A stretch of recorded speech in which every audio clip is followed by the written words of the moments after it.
ಬೀದರ್ ಜಿಲ್ಲೆಯ ಚುಟುಕುಪ್ಪ ತಾಲೂಕಿನ ವಿವಿಧೆಡೆ ಕೃಷಿ ಭೂಮಿಯಲ್ಲಿ ಭೂ ಪರಿವರ್ತನೆ ಮಾಡಿಕೊಳ್ಳದೆ ಭಾರಿ ಅಕ್ರಮ ಕಲ್ಲು ಗಣಿಗಾರಿಕೆ ನಡೆಯುತ್ತಿದ್ದು ಇಲ್ಲಿನ ಅಧಿಕಾರಿಗಳು ಕಣ್ಣಿದ್ದು ಕೂಡರಂತೆ ವರ್ತಿಸುತ್ತಿದ್ದಾರೆ. ಚುಟುಕುಪ್ಪ ತಾಲೂಕಿನ ಇಟಗ, ಮುದನಾಳ್, ನಿರ್ಣ ಗ್ರಾಮಗಳಲ್ಲಿ ವ್ಯಾಪಕ ಅಕ್ರಮ ಕಲ್ಲು ಗಣಿಗಾರಿಕೆ ನಡೆಯುತ್ತಿದ್ದರೂ ಕೂಡ ಇಲ್ಲಿನ ಕಂದಾಯ ಇಲಾಖೆ, ಭೂಗಣಿ ಇಲಾಖೆ, ಪೊಲೀಸ್ ಇಲಾಖೆಗಳು ಇದನ್ನು ಕಂಡು ಕಾಣದಂತೆ ವರ್ತಿಸುತ್ತಿರುವುದು ಭಾರಿ ಅನುಮಾನಕ್ಕೆ ಎಡೆ ಮಾಡಿಕೊಟ್ಟಿದೆ.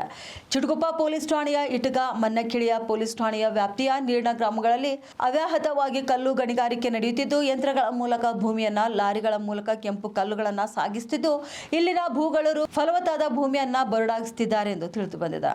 ಇಟಗ, ಮುದನಾಳ್ ಗ್ರಾಮದ ವ್ಯಾಪ್ತಿಯ ವಿವಿಧ ಸರ್ವೆ ನಂಬರ್ಗಳಲ್ಲಿ 15 ಕಡೆ, ನಿರ್ಣ ಗ್ರಾಮದಲ್ಲಿ 3 ಕಡೆ ರಾಜಾರೋಷವಾಗಿ ಹಗಲು ಹೊತ್ತಿನಲ್ಲೇ ಅಕ್ರಮ ಕಲ್ಲು ಗಣಿಗಾರಿಕೆ ನಡೆಯುತ್ತಿದ್ದರೂ ಕೂಡ ಅಧಿಕಾರಿಗಳು ಇತ್ತ ಮೌನ ವಹಿಸಿದ್ದಾರೆಂದು ಲಾರಿ ಟ್ರಾಕ್ಟರ್ಗಳ ಭಾರಿ ಓಡಾಟದಿಂದ ಧೂಳೆದ್ದು ವಾತಾವರಣ ಹಾಳಾಗಿ ಜನರ ಆರೋಗ್ಯದ ಮೇಲೆ ಪರಿಣಾಮ ಬೀರುವ ಸಾಧ್ಯತೆ ಇದ್ದು ಇನ್ನು ಮುಂದಿನ ದಿನಗಳಲ್ಲಾದರೂ ಅಧಿಕಾರಿಗಳು ಅಕ್ರಮ ಕಲ್ಲು ಗಣಿಗಾರಿಕೆ ಮಾಡುವವರ ವಿರುದ್ಧ ಕ್ರಮ ಕೈಗೊಳ್ತಾರಾ ಎಂಬುದನ್ನು ಈಗ ಕಾದು ನೋಡಬೇಕಾಗಿದೆ.